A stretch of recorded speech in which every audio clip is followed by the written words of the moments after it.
What up? It's your boy, the Incredible Man, and I'm back at it again. And I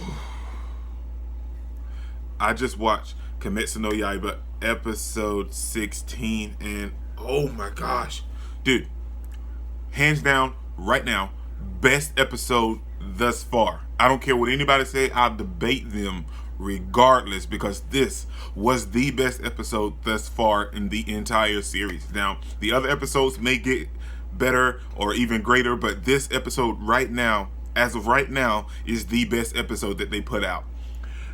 And I can't believe it was so good. Oh my gosh, dude, it was so good. I loved every moment of this episode, from the beginning all the way to the end.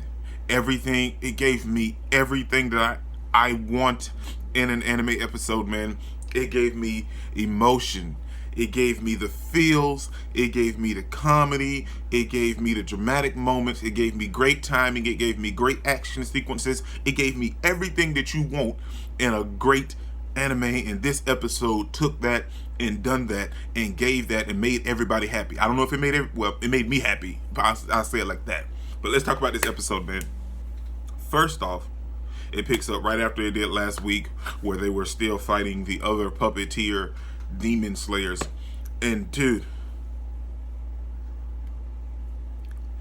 the other demon slayer that was there, when he told Tanjiro and Inosuke to go, he'll handle the ones that was there, I was like, okay, I give dude his props, man. He stood up. He's finally standing up, and he was like, you know what, you guys, I know I can't defeat the one that's further off and controlling everybody, so you guys go do it, and I'll stay here and keep these guys at bay while you go attack her. And then, man, when we get there, there's other demon slayers that's being puppetized, and they are a lot stronger and faster because they're closer to the one that's controlling them. And they're all alive, but one chick isn't hurt or anything. She's fully aware, and she doesn't have any broken bones or anything. And she was like, please go get someone stronger because I can't control myself anymore. And then that whole fight that transpired, like right in that little scene, was good. It was very good. But when the chick broke her arms, when the spider chick broke her arms and had her still attack Tanjiro, you heard it when it cracked. It was like, and her arm kind of just extended, and she was just slicing and dicing with the sword. That was good. That was very, very good, man. And then the other guys, that they were already beat up, their bones was like completely broken, and dude was like, please kill me because my bones are crushing and pushing against my internal organs. That is some kind of pain. I don't know how it feels, but that is some kind of pain. It has to be some kind of pain. Then we get to the part where they were struggling to defeat him because they didn't know how they were going to do it without killing them. And then Tanjiro comes up with a great idea, which is tackle them and throw them up in the tree and tangle them up. So they do that, and then Inosuke does like, well, I can do anything you can do better, Tanjiro. So he does it, and he wraps them all up in the tree. And he was like, ha, I got more than you did. And Tanjiro was like, that's good, that's great. But when it happened, man, and the chick was, which now this is what surprised me, because when that happened, she was like really losing control. But like prior to that, the other little spider person that we had saw in last week's episode came and told her, well, if you don't go ahead and finish them, I'm going to tell father. And she was like, oh no, please don't tell father. Now she was afraid. And now, as we know from later in the episode, that the father is one of the 12 demon moons. I think that's right. I think it's a demon moon. But he's one of the strongest ones that the big bad created, and he's up there on the mountain. And the flashback and stuff of the chick, we see how he just demolished and hurt her too, man. So we know that one of the big bad is on there, and that kind of probably traumatized her a little bit. So she was rushing to kill Tanjiro and them, and she really couldn't focus like she should have. And the other ones are tied up in the tree, man. And she was like, you know what? I'm finished with these guys. Now, they were safe. At that moment, they were completely safe. And I was like, okay, Like, this episode was good, and I'm like, okay, so they're gonna get a chance to save the other demon slayers, and well, they're gonna be hurt, and they may not choose to want to be demon slayers anymore, but like, it's okay. But then she's like, and this was when the whole episode, well, I take that back. When like we first came in contact with the chick that was still alive, and she was killing her companions, when the tears rolled down her face, that kind of really just set everything in motion. But this particular part, when she said she was finished with them and they were already wrapped up in the tree, this shifted the whole episode for me, man. Because at that moment, she was finished. She broke all their necks. Like it was nothing. She killed all of them in that instant. She just killed all of them.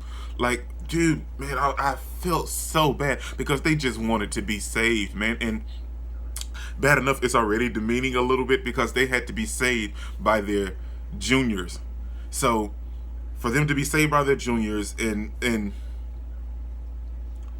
for you to take and just kill them in that instant, man, it was so heartbreaking, man. That moment, it really solidified this episode for me, man. Everything else, and I knew there was consequences and everything because we saw the other ones, but at that moment, man, that this whole fight got real. Like it just got real, man, because you felt it when she killed those other demon slayers, man. But then she brings out her most strongest puppeteer, man. Puppeteer. Either way, she brings out her strongest controlled one, and it's a demon. But like the head has been chopped off, but like not low enough to where like the body would disappear. It was just low enough to where she could still control it and be in control of it.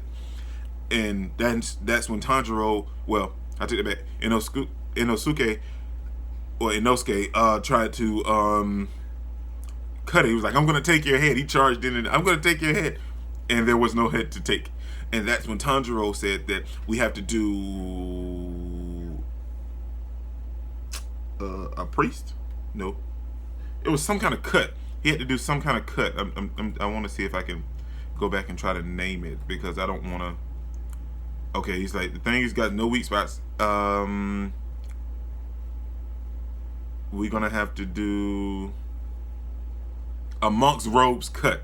Okay, so that's where they slashed it at an angle. And that scene leading up to and I know I'm all over the place, but it was every moment in this episode was fantastic, man. When they was leading up to the point and Tanjiro was like, okay, I can't, like, he didn't say I can't do it, but that's what he was thinking. And he was like, Inosuke, jump on me and attack it. And then he jumped in and he attacked it and cut off his arms. And then he was like, okay, now jump up. And that's when he came and Tanjiro cut his ankles or like at his shins, and Inosuke came and hit him with the monk's robe cut, and it was so nice. It was that whole scene. It was just, the director for this episode needs a trophy too as well, man, because that moment where they panned the camera up and showed Inosuke coming down, it was glorious, man. It was so glorious. Then we get Inosuke throwing down his swords and was like, anything you can do, he said it again, I can do better. So he takes Tanjiro, grabs him like they done the other demon slayers, throws him up in the sky, but launches him at an angle so he can see the spider chick that's controlling everything. I thought he was like mad, but then like when it played, like I knew they were still friends now, but like I thought he was like just mad because Tanjiro had such a great plan. But like he just and when it happened, I was like, well, why is he throwing him in the sky? But then when you realize, and another great shot from the directors and the cinematographers of everything about this episode, they panned up and you see Tanjiro with the moon in the background and him just being like a small speck inside of the moon, and you can see. And he gets a sense of smell back, and you can see where he's headed towards the chick that was controlling everything. And when he does, it was so glorious, man. I know I keep saying it was just so fantastic, because when he came down, he was ready to slice her like super bad, man. Because she had killed the other demon slayers. He had the front part of his sword. But then it's like he can see that she was asking for it, because like her whole demeanor changed. She was like, I'm so scared, I don't know what to do. But then she was like, well, if I die, I don't have to be bothered with the father. So she's like, she cut all the strings and she let her arms down. And it was like she was ready to receive it. and then Tanjiro flipped his sword around. I don't know if anybody else caught it, but that scene was fantastic too. He flipped his sword around and he cut her, but it wasn't like a slash or anything. Like, it was such a nice, pristine, precision type cut. And it was like, hold on, I want to get the name right. It was like pouring rain or pelting. Oh, I'm thinking. Let me see. Hold on. It was, what was it? Okay, she kind of just let her hands go, and then that scene was still fantastic. But the move, water breathing first form. What is it? Come on.